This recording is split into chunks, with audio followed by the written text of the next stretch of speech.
자, 이제 입지론을 보겠습니다.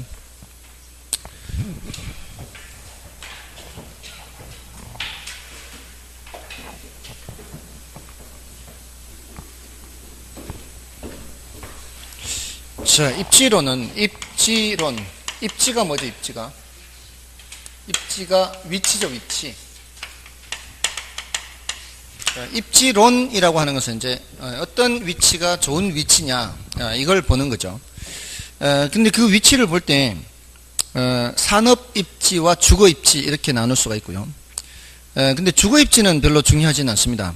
그래서 아예 여기 이제 교재에 다루지도 않고요. 산업 입지를 주로 우리는 따지죠. 여기서 말하는 건 이제 서양에서 어떤 업종이 어떤 위치가 좋은 위치냐, 이걸 얘기하는데요. 일단 그 129쪽에 입지와 입지 선정해서 입지란 하면서 뭐라고 해요?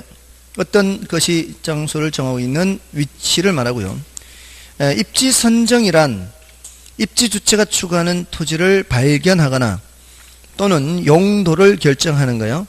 그러니까 토지를 발견하는 거는 뭐예요? 뭐를 먼저 결정해 놓고 용도를 먼저 결정해 놓고 땅 찾는 게 토지를 발견하는 거고, 또 용도를 결정하는 것, 이건 뭐예요?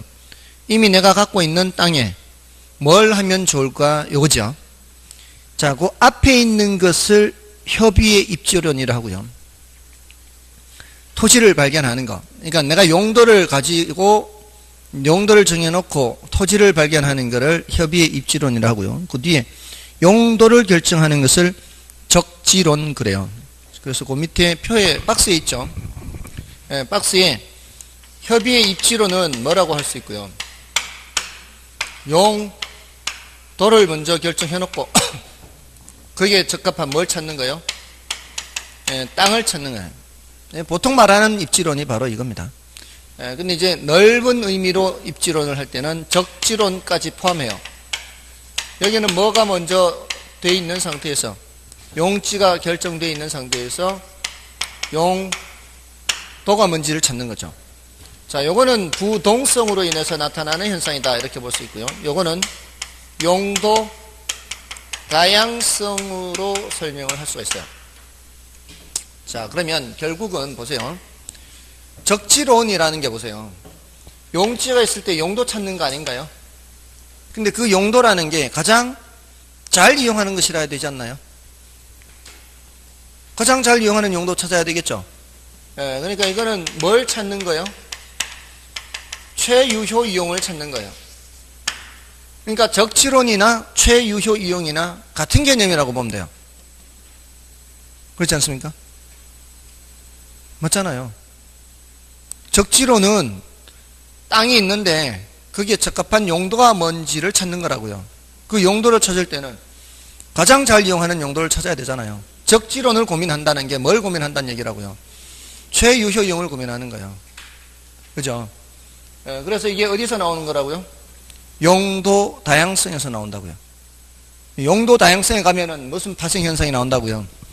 적지론, 최유효 이용, 이런 파생 현상이 나온다고요. 그러니까 앞에 부동산의 특성의 파생 현상을 앞에서 많이 안 했지 않습니까?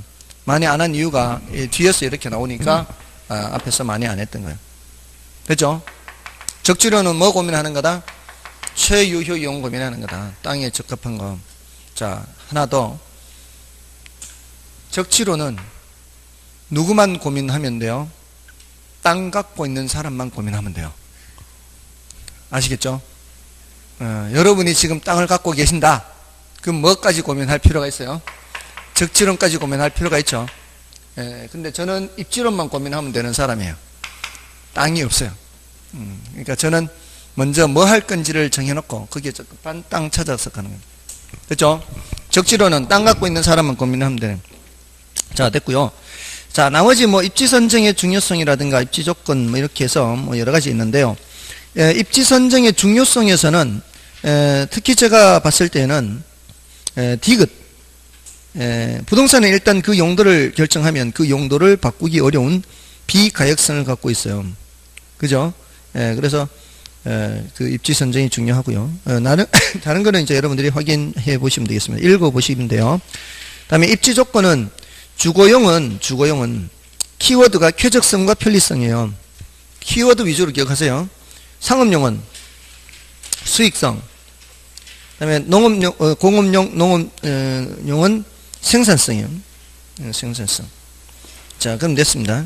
자, 이제 농업입지론, 공업입지론 나오는데, 농업입지론은 이건 퀴넨의 위치지대론과 같아요. 퀴넨의 위치지대론. 그래서 뒤에 가면은 퀴넨의 위치지대와 같은데, 농업입지. 약 몇 년 전이에요? 약 200년 전이죠.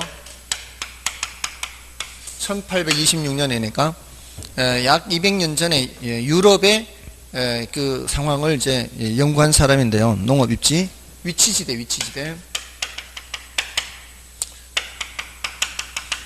이 사람은 여기 토지가 이렇게 있잖아요.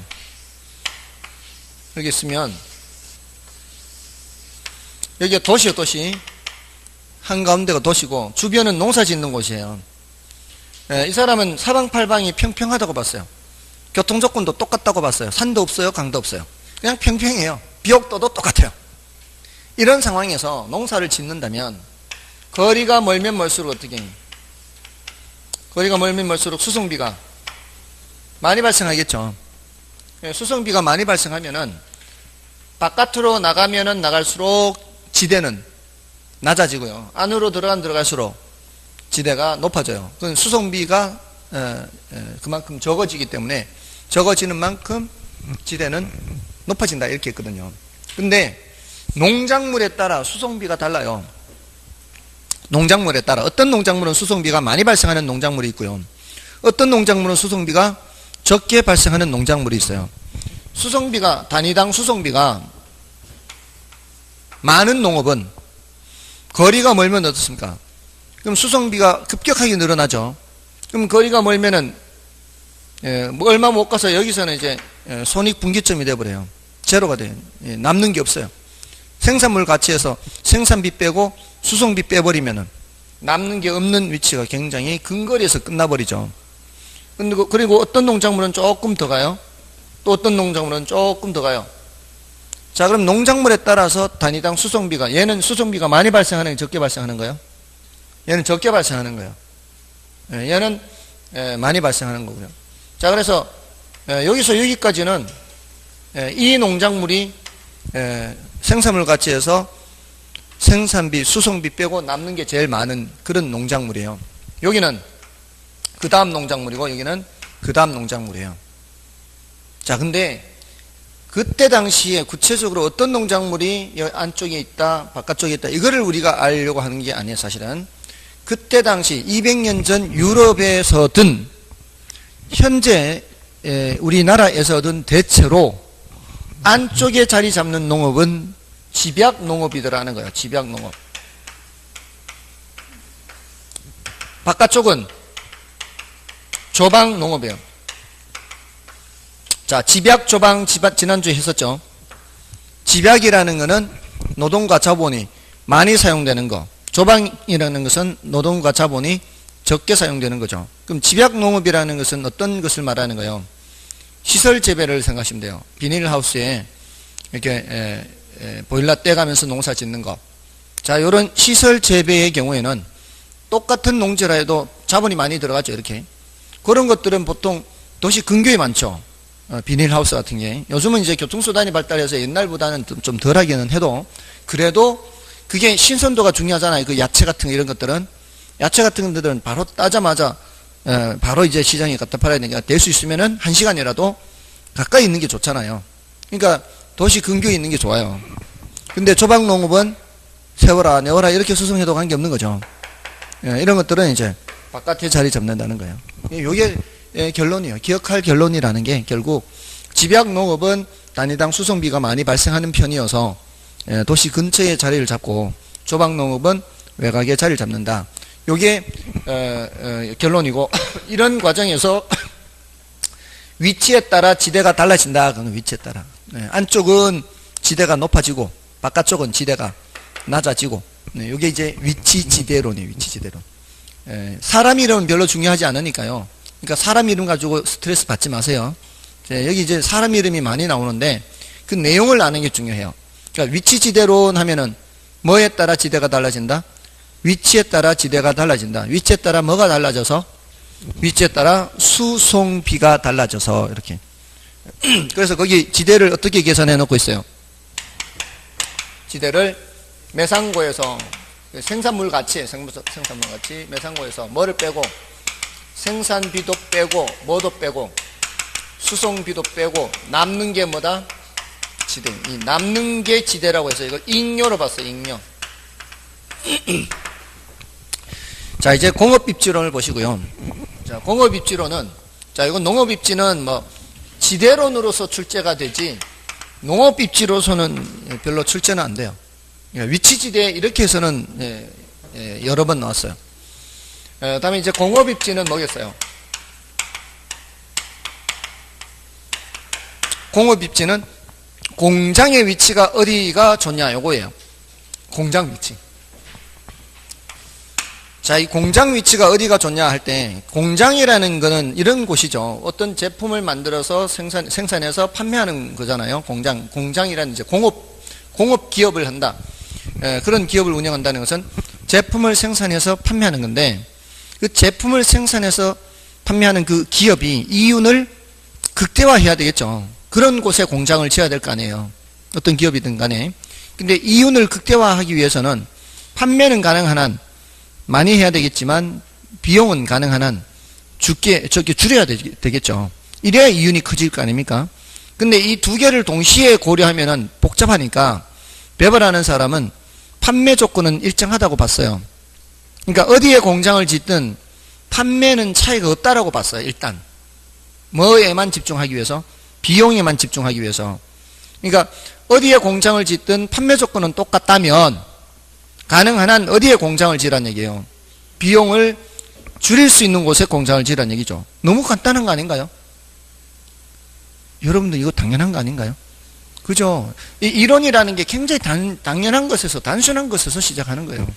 자, 근데 그 내용이 말이에요. 내용이 비용을 최소화하는 곳에 공장을 지어라 했기 때문에 타이틀이 최소 비용이론 이렇게 얘기한단 말이에요. 최소 비용이론.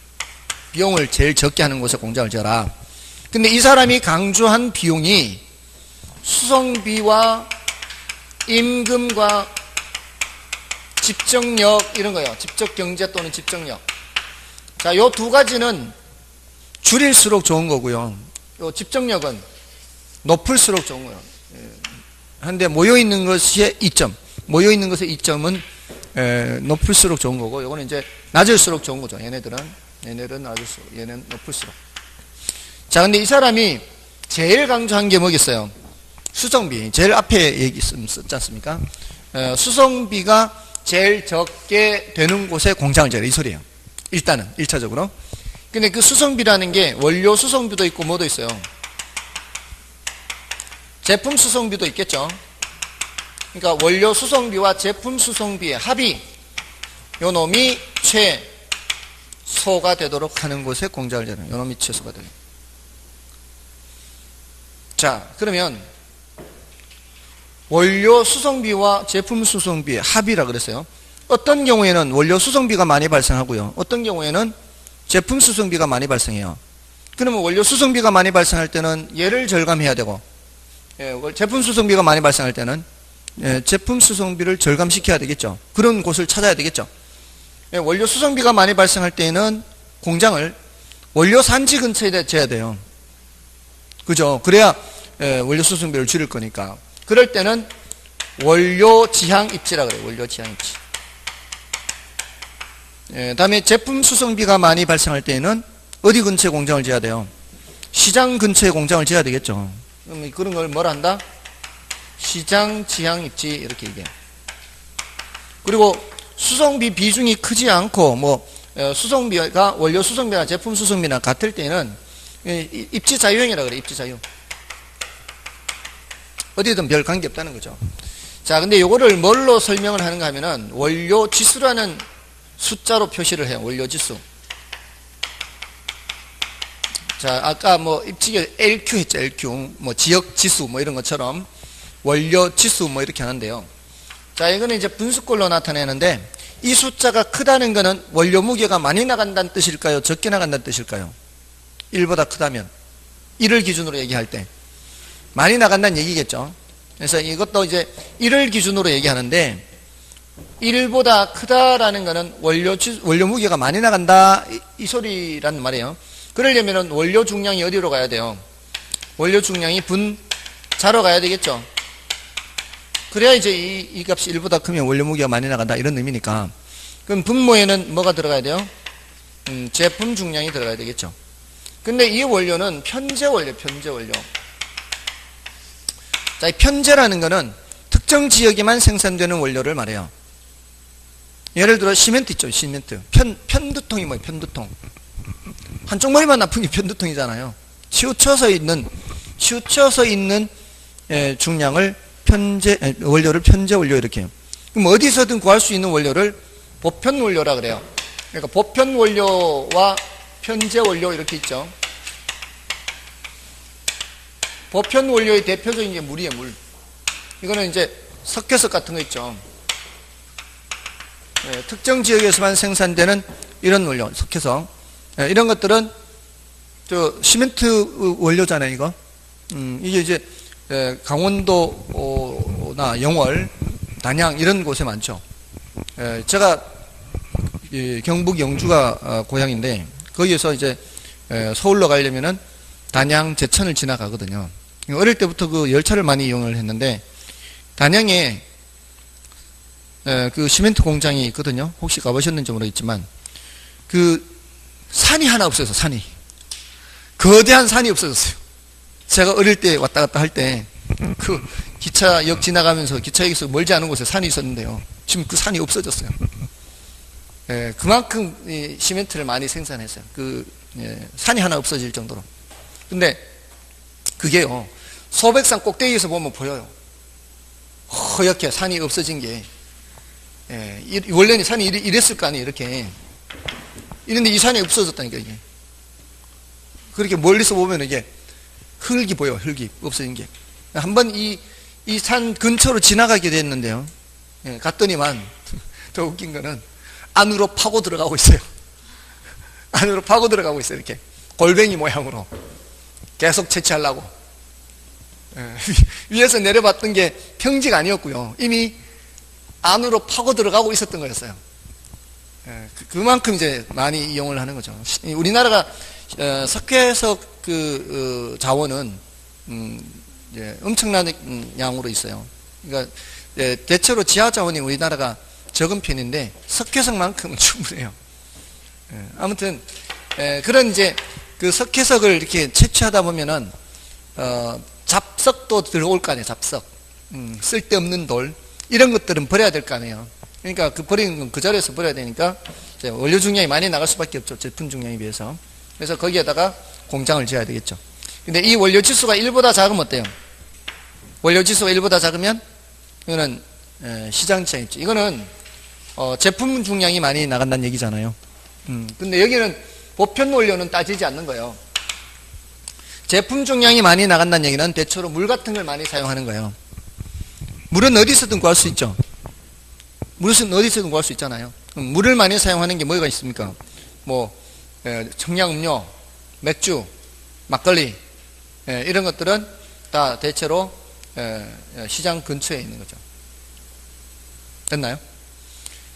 여러분들 제가 이제 그 막걸리를 좋아하는데 제가 서울에서 계속 막걸리를 먹어서 이제 장수 막걸리가 이제 입에 이제 익숙한데 여기 내려오니까 처음에는 장수 막걸리가 없었어요. 그래서 원 막걸리 먹었는데 원 막걸리도 맛있더라고.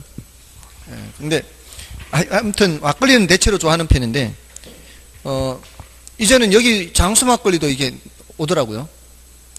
저희 아파트에 저거 있잖아요. 마트 단지 내 마트에 원 막걸리보다 장수 막걸리가 더 잘 나가는 것 같아요. 저기 서울에서 온 사람들이 많아서 그런가 봐요. 아파트에 그런 것 같아요. 보니까 장수 막걸리가 더 나가는데 그 장수 막걸리가 서울에는 공장이 여러 군데 있어요. 천만 시민이잖아요. 천만 시민이 먹는 막걸리니까 공장이 한 군데에서는 이게 감당이 안 되는 거죠. 그래서 영등포 막걸리 제조장, 또 성동 막걸리 제조장, 태릉 제조장, 도봉 제조장, 막 이렇게 여러 군데가 있어요. 그 여러 군데 막걸리 제조장마다 맛이 조금씩 달라요. 마시다 보면은 영등포가 더 맛있거든요. 이렇게 마시다 보면은 아무튼 근데 여기 내려오는 걸 봤더니만 진천이에요. 진천에서 내려와요. 제조장이 진천이에요. 왜 그러겠어요? 멀잖아요. 조금이라도 가까이 하는 게 수송비를 줄이는 거죠. 시장 가까이. 그러니까 지방에서도 장수 막걸리 주문이 꽤 들어온단 말이죠. 이제 서울에서만 장수 막걸리 먹는 게 아니라 지방에서도 먹으니까 지방에서 소비하는 거는 어디서 감당하는 거예요? 진천에서 생산해서 감당하는 거죠. 그러니까 이런 물을 많이 사용하는, 보편 원료를 많이 사용하는 이런 공장은 어디 근처에? 시장 가까이에. 이렇게. 그래야 수송비를 절감할 수 있으니까. 됐죠? 다음에 이제 입지 자유형은 뭐겠어요? 이게 1이 되겠죠. 자, 이렇게 1보다 크다, 작다, 1이다. 요거는 다 어떤 관점에서 본 거예요? 수송비 관점에서 본 거죠. 자, 근데 수송비 관점에서 봤어요. 자, 요 위치가 제일 좋은 위치예요. 자, 이제 찾았어. 수송비가 제일 적게 드는 곳을 찾았어요. 원료 수송비, 제품 수송비 해가지고 찾았는데 여기를 벗어나면은 수송비가 이제 더 많이 발생할 거란 얘기잖아요. 여기가 제일 적게 들어서 100원은 들어요. 100원 수송비가. 근데 요 자리에서 벗어나면 다른 곳으로 가면은 수송비가 100원보다는 더 많이 나올 거 아니에요.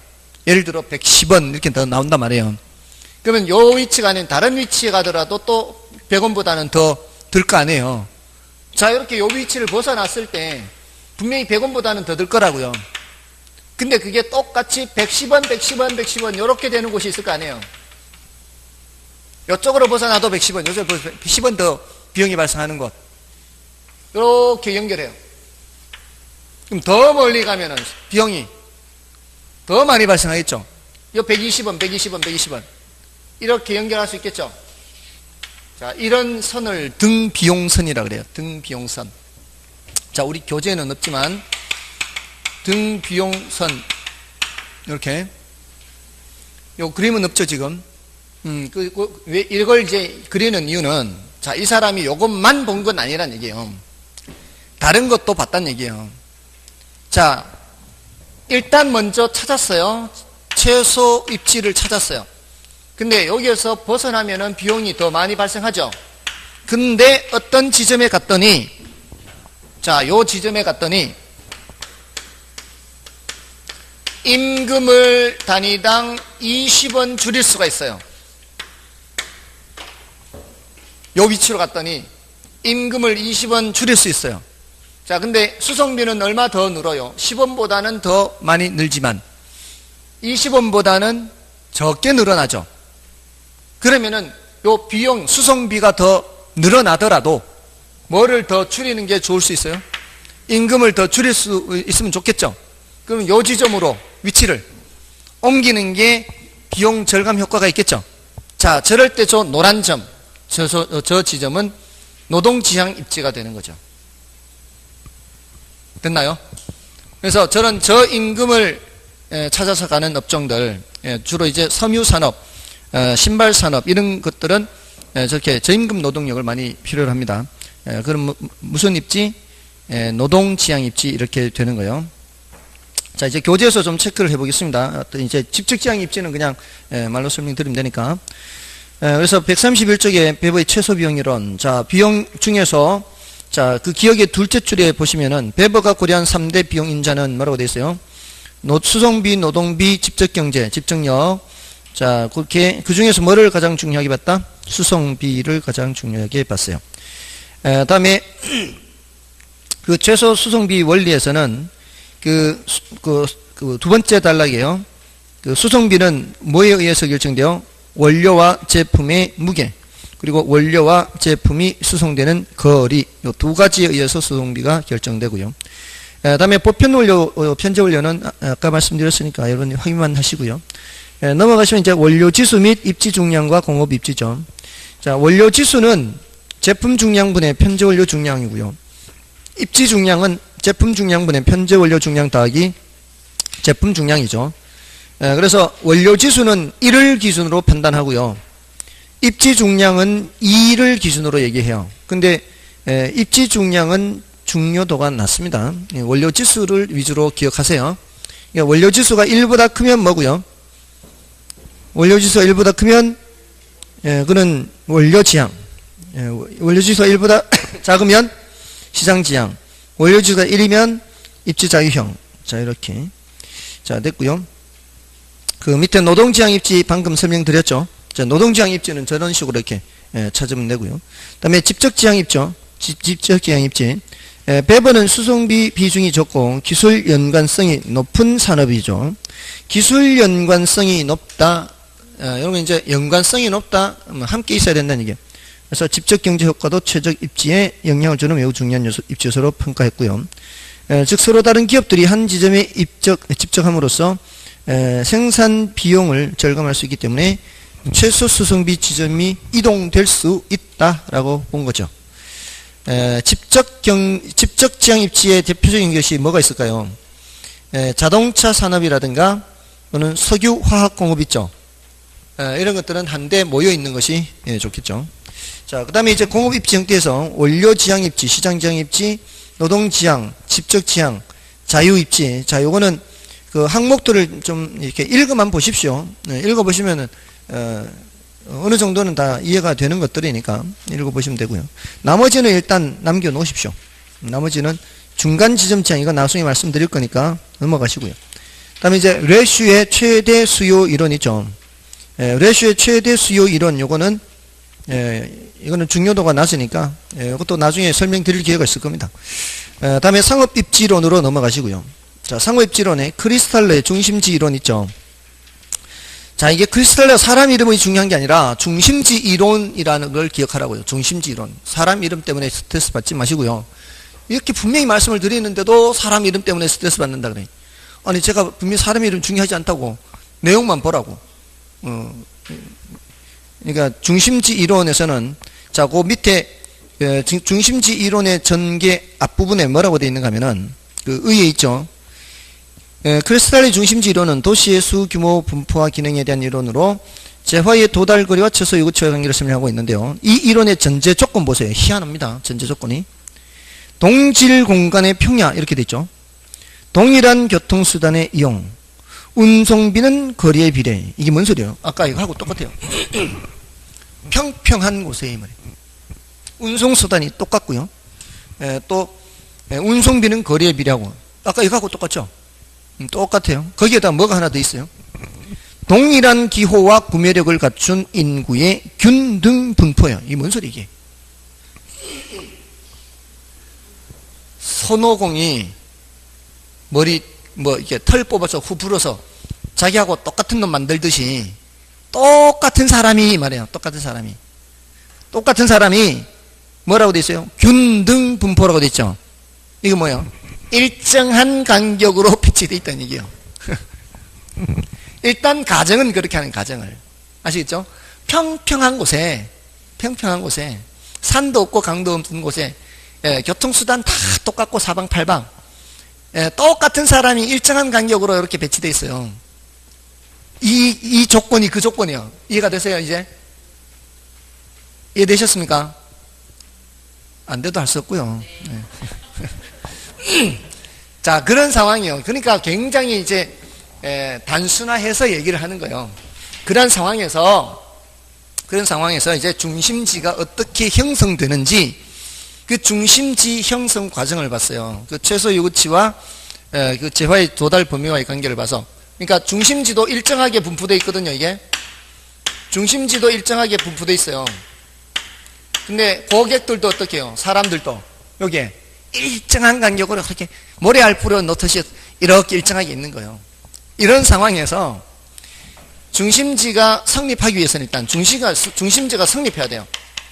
중심지가 성립하기 위해서는 최소한의 매상고는 달성돼야 될 거 아니에요. 그 최소한의 매상고를 달성할 수 있는 범위를 중심지 바깥에 최소한의 매상고를 달성할 수 있는 범위를 최소 요구치라 그래요. 요 범위. 최소한의 요 범위 안에 있는 고객들은 여기를 이용해 줘야 돼. 그래야 매상이 어느 정도는 돼. 그걸 뭐라고 한다고요? 최소 요구치라 그래요. 그럼 최소 요구치보다는 더 커야 중심지가 성립하겠죠. 최소 요구치보다는 더 재화가 더 멀리까지 배송이 돼야 돼요. 배송이 된다는 얘기는 말 그대로 배송이 되거나 또는 고객들이 여기 있는 고객이 여기 와서 구매를 해가는 거예요. 구매를 해가는 거를 뭐라고 표현한다고요? 재화의 도달 범위. 재화가 도달한다 이렇게 표현한다고요. 예, 이해가 되시죠? 그럼 재화의 도달 범위가 뭐보다 커야? 예, 요 최소 요구치보다 커야 중심지가 성립한다는 거예요. 그게 이제 니은 디귿 리을 얘기예요. 니은 디귿 리을. 자, 그래서 중심지 상권이 어떻게 이루어지느냐? 중심지 상권은 뭐라고 되어 있어요? 단일 중심지의 경우 원형을 이루지만 다수 중심지가 분포하는 경우에는 정육각형을 이루는 것이 가장 이상적이다. 이렇게 돼 있죠. 그게 왜 그렇게 되는가 하면 지금 이 중심지들이 자신의 상권을 넓혀가다 보면은 어떤 형태로 넓혀가요? 원형으로 넓혀가겠죠. 원형으로 넓혀가겠죠. 왜? 사방팔방 교통조건이 똑같고 산도 없고 강도 없이 평평한 곳이니까. 맞나요? 아까 이거 동심원 이론처럼. 자, 그러면은 펼쳐나가다 보면 서로 어떻습니까? 이 경쟁 점포들끼리 서로 부딪히겠죠, 이렇게. 맞나요? 서로 부딪히겠죠. 서로 이렇게 부딪히면은 요 부분은 어느 누구도 닿지 않는 부분이 있죠. 우리 동전 3개를 이렇게 바닥에 이렇게 놓고 이렇게 모으면은 어느 누구도 닿지 않는 부분이 있을 거 아니에요. 그럼 요 부분을 차지하려면 어떻게? 요 부분을 차지하려면 서로 상대방을 침범을 해야 돼, 이렇게. 그죠? 상대방을 침범해야 요 부분이 없어져요. 이 부분을 차지하기 위해서는 이렇게 침범할 수밖에 없어요. 그럼 여기는 경쟁이 어떻겠어요? 경쟁이 치열하겠죠? 자, 경쟁이 치열하다가 나중에는 나누어서 요 부분은 내가, 요 부분은 네가 해라. 이렇게 되는 거죠. 요 부분은 내가, 요 부분은 네가 해라. 이런 식으로 되는 거예요. 여기도 요 부분은 네가, 요 부분은 내가. 이런 식으로. 자, 그러면 이쪽에도 있을 거 아니에요? 이쪽에도 있을 거고. 그러니까 어떤 형태가 된다는 거예요? 이런 정육각형 형태가 된다는 거죠. 이렇게 정육각형 형태가 상권이 형성된다는 거죠. 됐나요? 이게 가장 이상적인 모습이라고요. 그러니까 이런 조건 하라면 말이에요. 이런 조건 하라면 결국은 정육각형 벌집 모양으로 이렇게 생길 거라는 얘기죠. 근데 중심지가 한 개밖에 없는 경우라면 어떻겠어요? 중심지가 한 개밖에 없으면 경쟁 점포가 없잖아요. 계속 무슨 형태로? 원형으로 커져가는 거예요. 그래서 거기 뭐라 되어 있어요? 단일 중심지의 경우 원형을 이루지만 다수의 중심지가 분포하는 경우에는 정육각형을 이루는 것이 가장 이상적인 형태예요. 이거는 이상적인 형태고 실제로는 이게 좀 변형돼야 되겠죠. 실제로는 변형돼야 되겠죠. 그거는 이제 나중에 말씀을 드릴 거니까 그게 이제 동그라미 3번에도 있기는 해요. 나중에 말씀드릴 거니까 지금 일단은 요 정도로 하고요. 다음에 이제 레일리의 소매 인력 법칙. 자, 요거 하고요. 다음에 이제 허프의 소매 상권 이론. 자, 요걸 좀 설명드릴게요. 레일리의 소매 인력 법칙은 자, 이것도 마찬가지 소매 인력 법칙 이렇게요. 사람 이름은 뭐 별로 중요한 건 아니니까요. 근데 이제 습관적으로 붙인다라고 생각하시면 돼요. 요거는 뉴턴의 만유 인력 법칙을 상권에 적용한 거예요. 뉴턴의 만유 인력 법칙. 뉴턴의 만유 인력 법칙은 세상 만물은 당기는 힘이 있다 이거예요. 만유 인력이 세상 만물은 당기는 힘이 있는데 그게 질량이 큰 물체는 당기는 힘이 세고요. 질량이 적은 물체는 당기는 힘이 약한 거죠.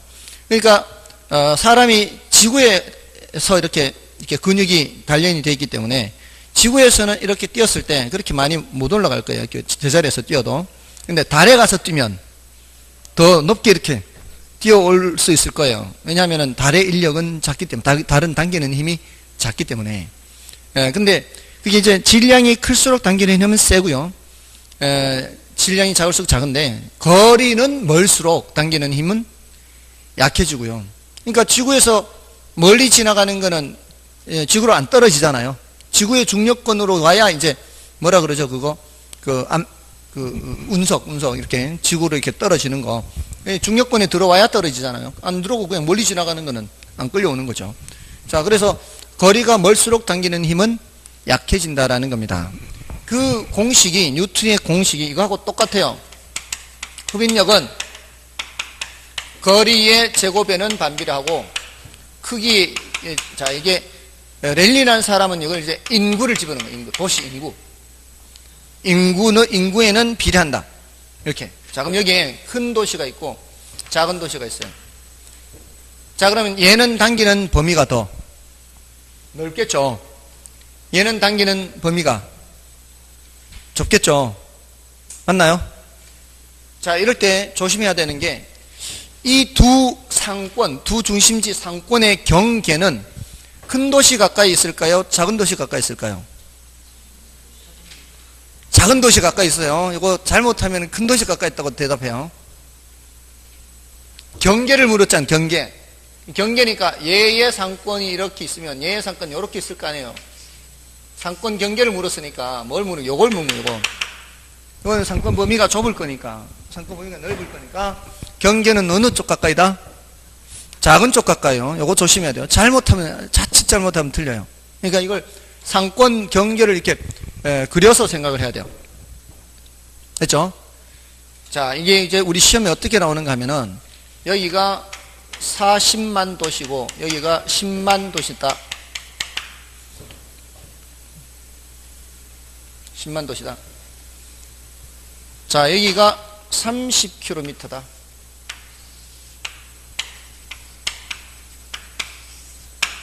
자, 이랬을 때 경계를 구하세요. 뭐 이렇게 나옵니다. 경계를 구하세요.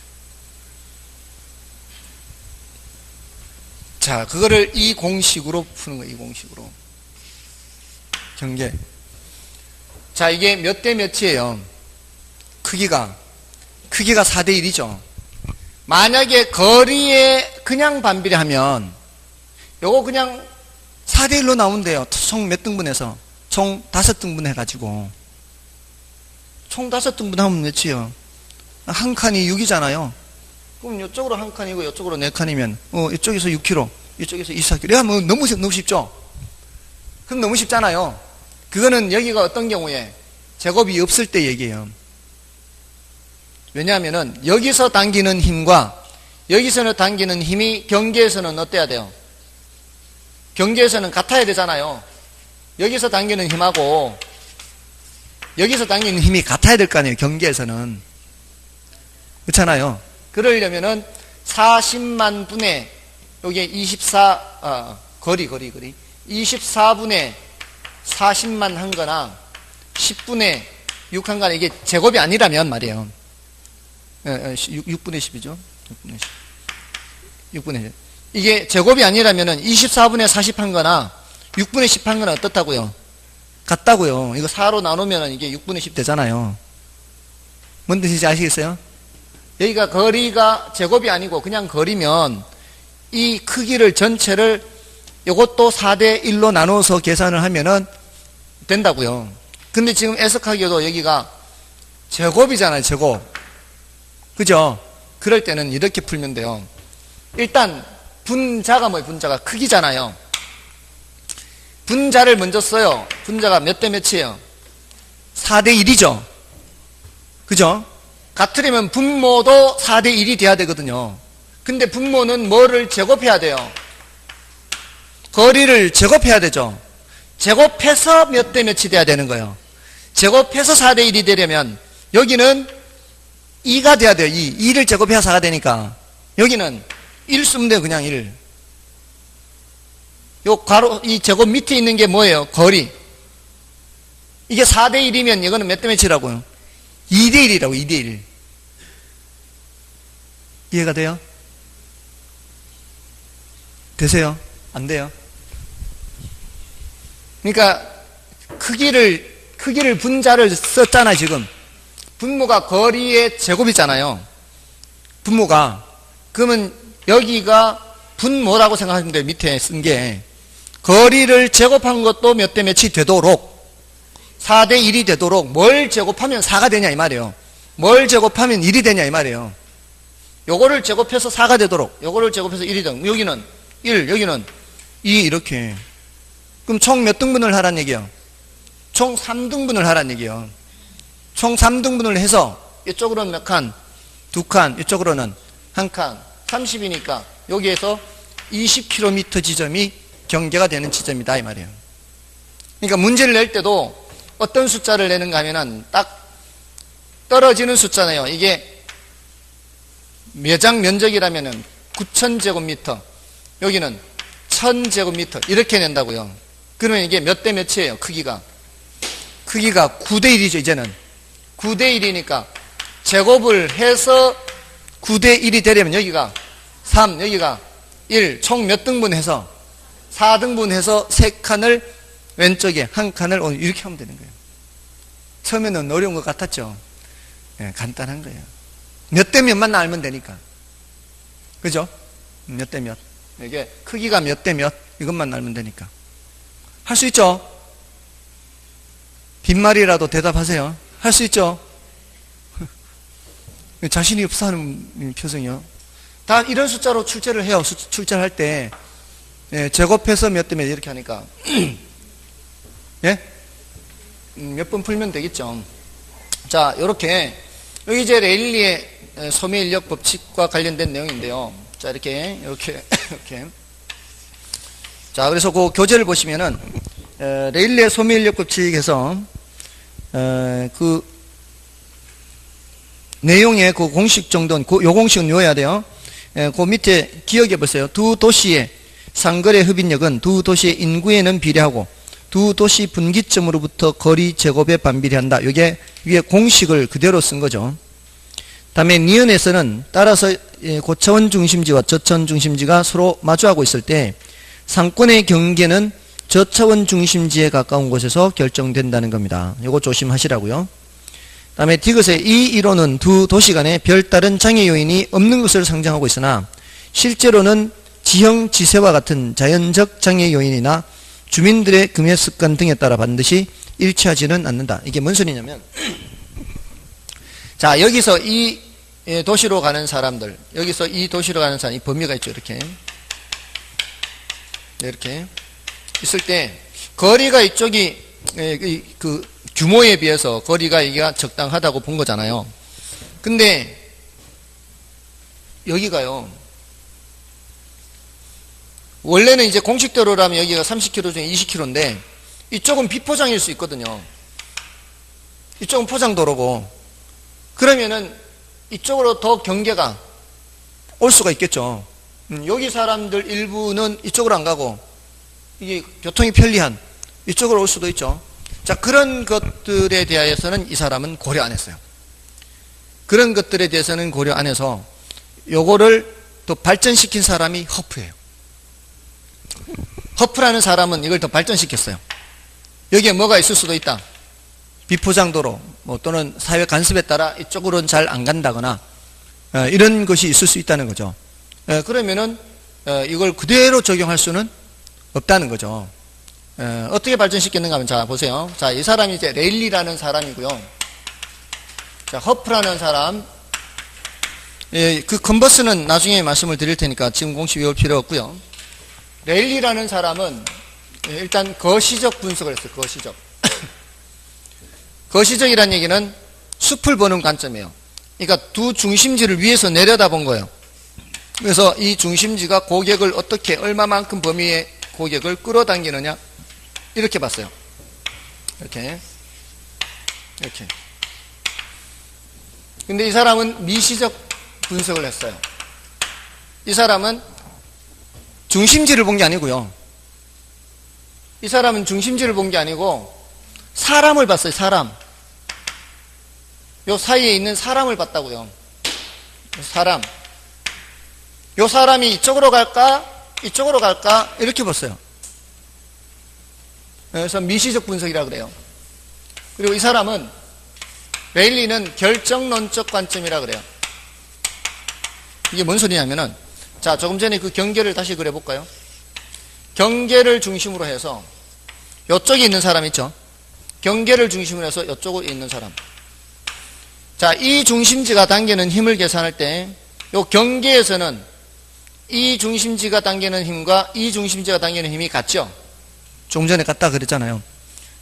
이 중심지에서 당기는 힘도 100, 이 중심지에서 당기는 힘도 100이에요.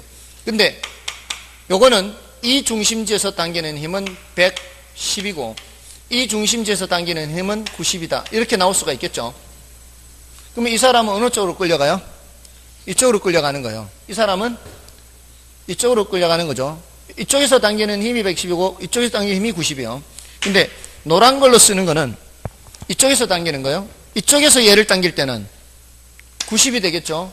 이쪽에서 얘를 당기는 거는 110 이런 식으로 여기가 100이니까 이쪽으로는 100보다 더 큰 힘이 작용하는 거고요.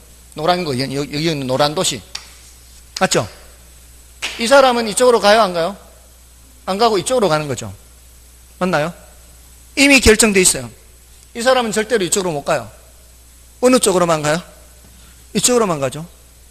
결정돼 있다고요. 근데 현실적으로 이렇게 있는 사람이 이쪽으로만 갈까요? 이쪽으로 올 수도 있잖아요. 그렇잖아요.